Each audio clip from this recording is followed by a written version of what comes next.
वैदिक धर्म के पुनर्स्थापक आचार्य शंकर। लेखक स्वामी देवभावानंद।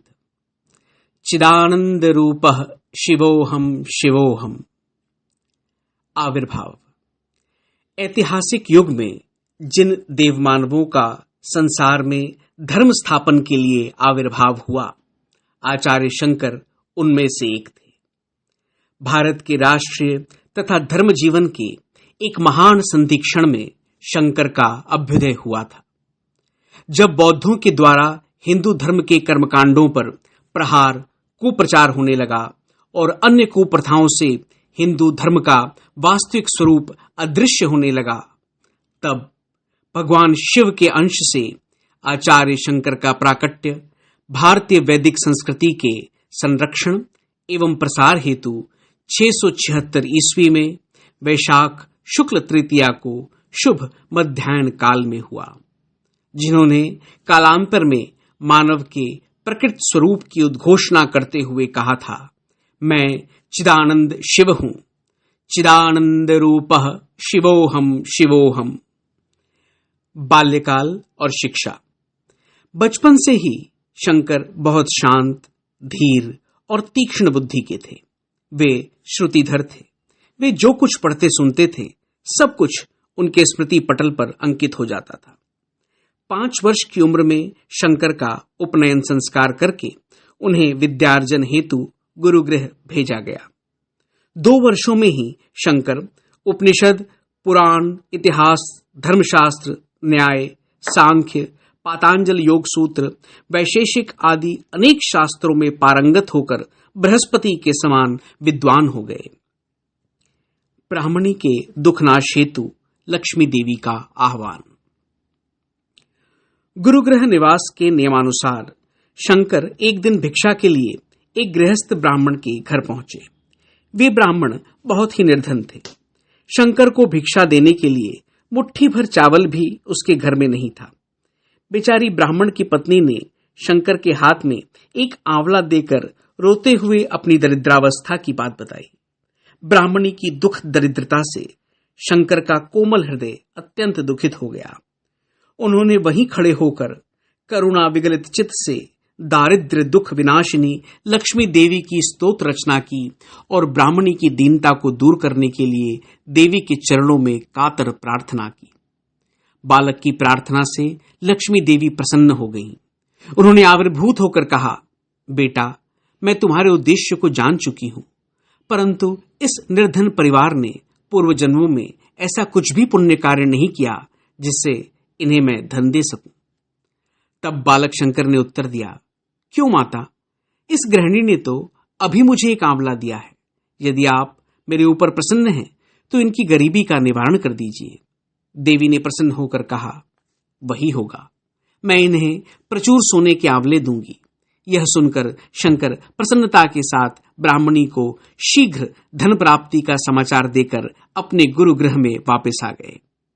दूसरे दिन प्रातःकाल ब्राह्मण दंपत्ति ने देखा कि उनके घर में सर्वत्र सोने के आंवले बिखरे पड़े हुए हैं। वे आनंद से प्रफुल्लित होकर उन सोने के आंवलों को बटोरने लगे और उस बालक के आशीर्वाद से ही उन्हें इतना धन मिला है, यह सबको बताने लगे। इस प्रकार शंकर ने गुरुकुलवास के समय अपनी मेधा, भक्ति और करुणा से सबको आकर्षित किया था। यह छोटी सी घटना शंकर की करुणा का परिचय देती है। संन्यास ग्रहण और परिव्रजन। दिन पर दिन शंकर के हृदय में संन्यास लेने की इच्छा प्रबल से प्रबलतर होने लगी। अंततः विषम परिस्थिति में माता की आज्ञा पाकर शंकर ने अपने मन में इष्ट देवता के चरणों में आत्मनिवेदन कर संन्यास ग्रहण किया। उनके संन्यास की भी बड़ी मार्मिक घटना है। एक बार वे अपनी मां के साथ नदी में स्नान करने के लिए गए। नदी में स्नान करते समय एक मगर ने उन्हें पकड़ लिया और खींचकर नदी के गहरे जल की ओर ले जाने लगा। उन्होंने वहीं से मां को पुकार कर कहा, मां, बिना संन्यास लिए मुक्ति नहीं मिलेगी, इसलिए मुझे अब तो संन्यास की अनुमति दे दो। मां ने दुखित हृदय से संन्यास की अनुमति दे दी। शंकर ने मन ही मन संन्यास लिया। संन्यास लेते ही मगर ने उन्हें छोड़ दिया। अब वे सन्यासी थे। उन्होंने कहा, मां, मैं सन्यासी हूं और अब घर नहीं जा सकता। मां ने अपनी विवशता बताई। उन्होंने मां को वचन दिया कि मैं जहां भी रहूं तेरे अंतिम समय में अवश्य ही आ जाऊंगा। उसके बाद उन्होंने परिव्रजन किया। वे गृह त्याग कर परिव्राजक बन गए। मुंडित मस्तक, गैरिक वस्त्रधारी, दंड कमंडलुधारी उस बालक सन्यासी को जो भी देखता आश्चर्यचकित हो जाता। तीर्थ दर्शन। 12 वर्षीय बालक सन्यासी दुर्गम तीर्थ बद्रिकाश्रम की ओर चले जा रहे थे। मार्ग में अनेकों तीर्थों एवं देव विग्रहों का दर्शन कर वे हरिद्वार पहुंचे। धर्म स्थापन और लोक शिक्षा। यहां से आचार्य का धर्म संस्थापन का कार्य प्रारंभ होता है। उन्होंने धर्म का परिष्करण भी किया। आचार्य शंकर ब्रह्मात्म विज्ञानी थे। वे ब्रह्म में पूर्ण प्रतिष्ठित थे, किंतु केवल समाधिस्थ होने के लिए उनका जन्म नहीं हुआ था, अपितु द्वैत, विशिष्टाद्वैत आदि के स्तर से ऊंचे उठकर अद्वैतवाद की स्थापना, समग्र वैदिक धर्म का पुनर्गठन और पुनर्स्थापना उनका जीवन व्रत था। ज्ञानी अद्वैत ज्ञान प्राप्त करने के बाद कैसे संसार में रहते हैं, इसका भी आदर्श शंकराचार्य के जीवन में देखने को मिलता है। ज्ञानी विद्या माया को आश्रय कर भक्ति, दया और वैराग्य का संबल लेकर रहते हैं। उनके जीवन के 2 उद्देश्य रहते हैं, लोक शिक्षा एवं रसास्वादन। लोक शिक्षा हेतु भारत के विभिन्न क्षेत्रों का भ्रमण किया। उन्होंने तीर्थों के पुनरुद्धार के लिए समग्र भारत में तीर्थाटन किया तथा स्वयं तीर्थ क्रिया आदि कर इन सभी स्थानों की महिमा को प्रकाशित किया। उन्होंने अगणित नर नारियों को देव पूजा की मर्मवाणी सुनाकर उन्हें पूजा अर्चना परायण बनाया। गीता में भगवान कहते हैं, स यत प्रमाणम कुरुते लोकस तद अनुवर्तते। बद्रीनाथ में नारायण विग्रह की स्थापना। तीर्थाटन करते करते शंकराचार्य जी अपने शिष्यों के साथ बद्रीनाथ पहुंचे। यह वही तपोभूमि है जहां पर ऋषि मुनियों ने तपस्या की थी। आचार्य जी ने स्नान करने के बाद श्री बद्री विशाल के मंदिर में प्रवेश किया, किंतु आश्चर्य है कि सतयुग में ऋषियों द्वारा स्थापित और पूजित चतुर्भुज नारायण का विग्रह तो मंदिर में था ही नहीं। इसे देखकर आचार्य शंकर ने नदी में डुबकी लगाई और चतुर्भुज नारायण की एक मूर्ति लेकर ऊपर आए। शास्त्रानुसार यथाविधि अभिषेक कर स्वयं नारायण विग्रह की युगों के लिए मंदिर में स्थापना की। प्रयाग में कुमारिल भट्ट से भेंट। श्री शंकराचार्य जी कुमारिल भट्ट से शास्त्रार्थ करने के लिए प्रयाग पहुंचे, किंतु उन्हें पता लगा कि कुमारिल भट्ट तुषानल में प्रवेश कर रही हैं। यह सुनते ही वे भट्ट पाद के सामने उपस्थित हुए। महाप्रस्थान के ठीक पहले उस महान यतिवर के दर्शन से भट्ट जी आनंद से गदगद होकर कहने लगे, हे प्रभु, मैंने जन्मांतर में अनेक पुण्य किए थे, जिससे जीवन के अंतिम समय में आपका दर्शन पाकर कृतार्थ हो गया, किंतु मैंने जीवन में 2 महान अपराध किए हैं।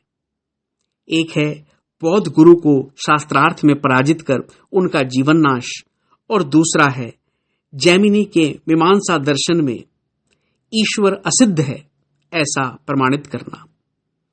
कुमारिल भट्ट के वाक्य सुनकर आचार्य स्तंभित रह गए। थोड़ी देर मौन रहकर उन्होंने कहा, हे पंडित श्रेष्ठ, आज मैं आपके पास वेद व्यास जी की आज्ञा से आया हूं। मैंने अद्वैत सिद्धांत के प्रचारार्थ ब्रह्मसूत्र आदि प्रस्थान त्रय के भाष्य लिखे हैं। आप वह सिद्धांत ग्रहण कर मेरे भाष्यों के वार्तिक लिखिए। भट्टपाद ने कहा, यदि आप पहले आते तो मैं तुषानल में प्रवेश नहीं करता। तब आचार्य ने गंभीर स्वर से कहा, हे ब्राह्मण, मैं जानता हूं कि वेद विरोधियों के मतों का निराकरण करने के लिए आप स्वयं कार्तिकेय के अंश से उत्पन्न हुए हैं और शास्त्र मर्यादा के प्रचार के लिए आपने सत्यव्रत लिया है। तदंतर एक विशेष प्रश्न के उत्तर में भट्टपाद ने कहा, हे पंडित श्रेष्ठ, मंडन मिश्र को शास्त्रार्थ में पराजित करने से ही आपकी समस्त संसार में विजय हो जाएगी। आचार्य शंकर का मंडन मिश्र के साथ शास्त्रार्थ। आचार्य शंकर वहां से मंडन मिश्र के शास्त्रार्थ करने के लिए मिथिला की ओर प्रस्थान करते हैं। मंडन मिश्र के साथ हुए शास्त्रार्थ में आचार्य जी कहते हैं, क्या द्वैत ब्रह्मज्ञान ही वेद का एकमात्र तात्पर्य है? कर्म या उपासना चित्त शुद्धि का ही उपाय विशेष है। अतः ज्ञान और कर्म अथवा ज्ञान और उपासना में स्वरूपतः समुच्चय असंभव है। मुक्ति के लिए एक व्यक्ति को एक ही काल में ज्ञान और कर्म या उपासना परायण नहीं होना चाहिए।